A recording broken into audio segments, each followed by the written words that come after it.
Sir? ఎన్నికల ప్రచారాలు start అయ్యాయి కదా, ఎలా అనిపిస్తుంది ఇప్పుడు అంతా? ఎన్నికల ప్రచారం అత్యుత్సాహంతో చాలా చాలా ఉత్సాహంతో సాగుతుంది.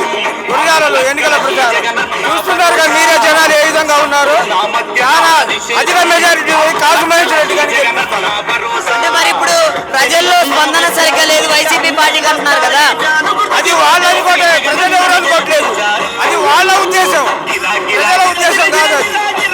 ఇక్కడ గతంలో శ్రీకృష్ణదేవరాయలు గారు టీడీపీలోకి వెళ్ళారు కదా, ఏమైనా ఇబ్బంది వచ్చే అవకాశాలు ఉన్నాయంటారా?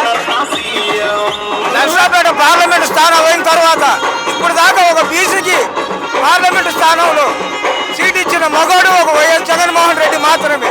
ఆ అవకాశాన్ని మేము సద్వినియోగం చేసుకుంటాం. అత్యధిక భారీ మెజార్టీతో అనిల్ యాదవ్ గారిని గెలిపిస్తాం. ఫైనల్ గా జగన్మోహన్ రెడ్డి గారికి 170 స్థానాల్లో ఎన్ని స్థానాలు రావచ్చు అంటారు? పోయినసారి కంటే ఒకటి అధికంగా వస్తాయి.